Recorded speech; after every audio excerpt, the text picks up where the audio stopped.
Hello అండి, అందరికీ నమస్కారం. ఈరోజు మనం స్వర్ణ వేణుగోపాల్ గారు రచించిన సీరియల్ థెరపీ అనే ఓ చక్కటి కథను విందాం.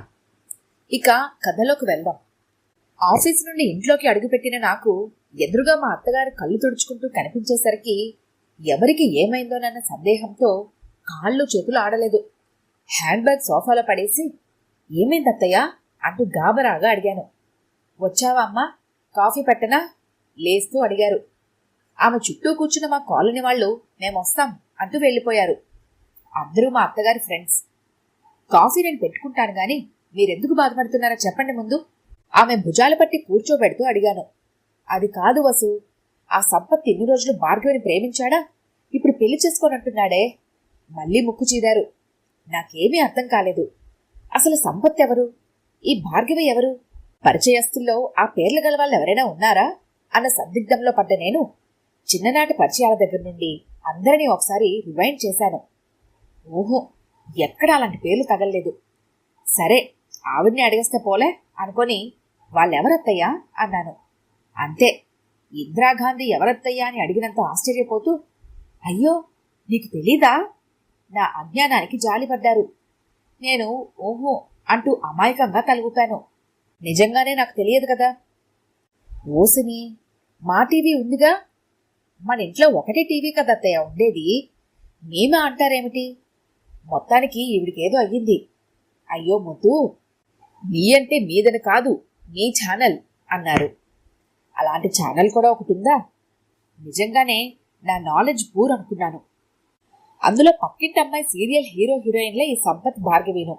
దీర్ఘం తీస్తూ చేతులు ఆడిస్తూ ఇది తెలియని వాళ్ళు కూడా ఉంటారా అన్న ఫీలింగ్ ఇస్తూ సనుక్కుంటూ చెప్పారు. అయినా అవి కథే కదత్తయ్యా, దానికి బాధపడ్డం ఎందుకు? కథే అయినా మన జీవితాల నుంచి వచ్చిన కథలే కదా ఇవన్నీ.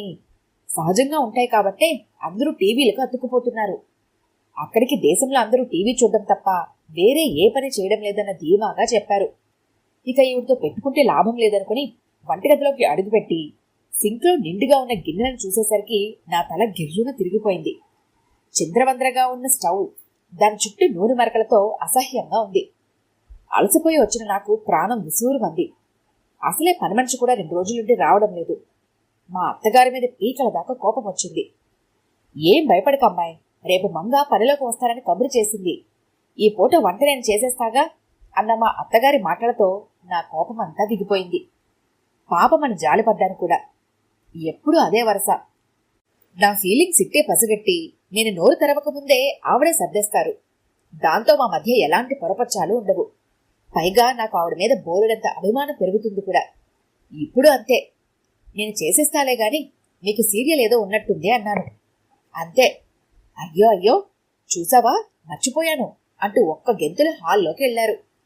మా అత్తగారికి ఈ సీరియల్ అంటే పిచ్చి. అంతేకాదు వంటల పిచ్చి కూడా ఉంది. నా కర్మ కాకపోతే నాపై కక్ష కట్టినట్టుగా ఈ ఛానల్స్ వాళ్ళంతా ఒకే టైంలో వంటలు చూపించడం ఏమిటో. ఈవిడ ఒక ఛానల్ చూస్తూ అందులో ప్రకటనలు రాగానే ఇంకో ఛానల్ మార్చి ఆ వంట కూడా చూసి అన్ని బుర్రలో కక్కించేసుకుని వంటగదిలోకి వెళ్ళి ఆ బుర్ర దులిపేసి అన్నీ కలిపేస్తే ఏముంది, కలగూర గంప, ఏ ఒక్కటి రాదు. దాంతో సింకు నిండా గిన్నెలు, నాకు చాకరి. అప్పటికి రాసుకోండి అత్తయ్య అంటాను, వింటేగా. ఈ మాత్రం వంటలకి రాతపోతలెందుకు, ఇవన్నీ మా కాలంలో అంటూ మొదలెడతారు. గదంతా సర్దేసి వంట మొదలు పెడుతూ కిచెన్ కౌంటర్లో నుండి హాల్లోకి చూశాను. ఎదురుగా మా అత్తగారి హావభావాలు నవ్వు తెప్పించాయి.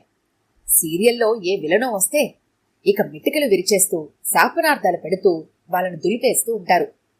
అదే ఏ ఫైటింగ్ సీనో వచ్చిందంటే ఇక్కడ ఈవిడి గాల్లో చేతులాడిస్తూ పిడికిలి బిగించి కొట్టేస్తూ ఫైటింగ్ చేసేస్తారు. ఆవిడ ఫీలింగ్స్ అన్నిటికీ పక్కనున్న వాళ్ళు తందానా తానా అనాల్సిందే. లేకపోతే అంతే సంగతులు. ఎవరైనా కొత్తవారు టీవీని గమనించుకుంటా ఆవిడ చేతులను మాత్రమే చూశారంటే మతి చెలించిందేమో అని అనుకోవడం ఖాయం. ఇంతలో లేచి చేతులు పైకెత్తి తిరుగుతూ డాన్స్ చేస్తున్న ఆవిడని చూసి నవ్వు ఆపుకోలేకపోయాను.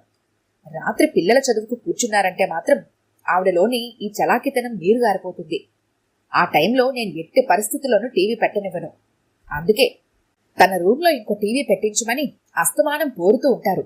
అలా చేస్తే ఈ పిచ్చి మరీ ముదిరిపోతుందేమోనన్న భయంతో నేనే విని విన్నట్లు ఊరుకుంటున్నాను. ఇక కరెంటు పోతే చూడాలి. ఏకంగా కథాకళి ఆడేస్తారు. ఫోన్ చేసి విజయవాడలో ఉన్న వాళ్ళ అమ్మాయితో కథ చెప్పించుకునేదాకా ఆవిడ ప్రశాంతంగా ఉండలేరు. ఇక శని ఆదివారాలైతే సీరియల్స్ వేయనందుకు ఛానల్ వానలు తెగ తిట్టేసుకుంటారు. అందుకే మా కాలనీలో పిల్లలంతా ఆవిడ్ని సీరియల్ మా అమ్మ అని పిలుస్తుంటారు. ఉదయాన్నే పెద్దమ్మగారు అంటూ మంగ దిగబడింది. ఏంటే రాగానే పెద్దమ్మగారు అంటున్నావు?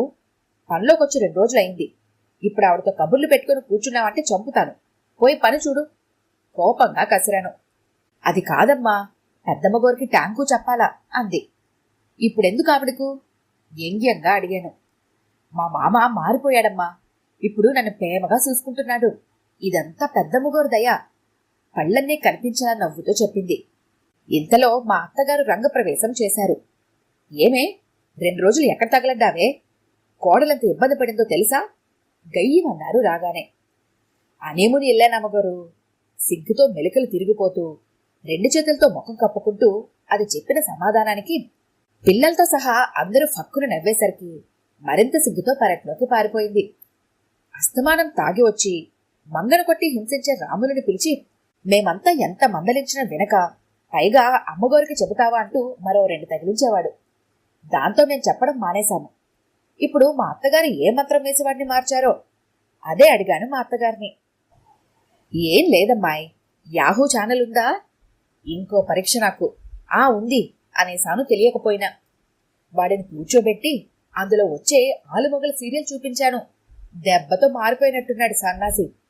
వాడిలాగే అందులోనే భార్యని హింసించే భర్త. ఆ బాధలు పడలేక పాపం ఆ అమ్మాయి ఆత్మహత్య చేసుకుంటుంది. పిల్లలు అనాథలుగా వీధిలో అడుక్కుంటూ ఉంటారు. వీడికి పిల్లలంటే ప్రాణం కదా, అందుకే. ఒరే, మంగను పిల్లలను వీళ్ళలో చూసుకోరా అని ఒకసారి అన్నా. వాడు బెంబేలెత్తిపోయినట్టున్నాడు. చూద్దాం ఈ మార్పు ఎన్నాళ్ళో అంటూ పూజ గదిలోకి వెళ్ళిపోయారు. మా అత్తగారికి భక్తి కూడా ఎక్కువే. ఉదయాన్నే పూజ చేయందే పచ్చి మంచినీళ్లు కూడా ముట్టరు. రోజు గుడికెళ్ళి పారాయణం చేసుకుని ప్రసాదం తెచ్చి అందరికీ పంచడం ఆవిడ ముఖ్యమైన దినచర్య.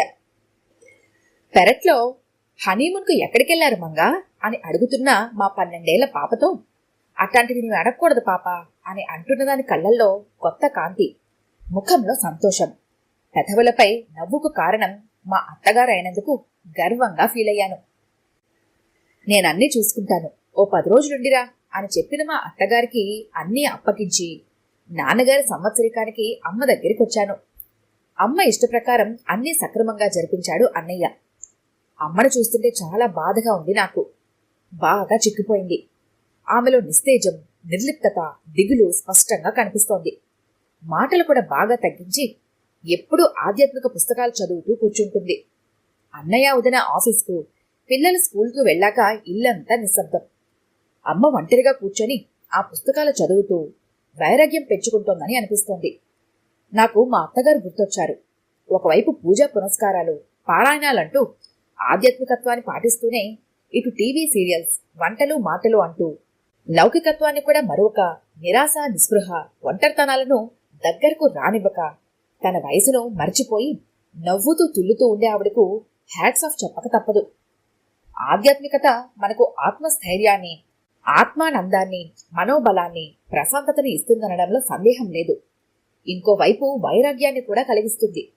కానీ లౌకిక బంధాల్లో చిక్కుకున్న మనలాంటి సగటు మనుషులకు మానసికంగా తాత్కాలిక ఉత్సాహాన్ని, ఉత్తేజాన్ని ఇచ్చే ఇలాంటి వ్యాపకాలు కూడా కావాలి. లేకపోతే బతుకు భారమైపోతుంది అంటుంటారు మా అత్తగారు. ఇప్పుడు అమ్మను చూస్తుంటే ఆవిడ మాటలు ఎంత కరెక్టో అర్థమవుతోంది. అమ్మ తన బ్రతుకు భారం అనుకుంటుందేమోనన్న ఫీలింగ్ నా గుండెని పిండేసింది. 10 రోజులు ఉందామని వచ్చిన నేను 4 రోజులకి తిరిగి ప్రయాణం అయ్యాను, అమ్మతో సహా.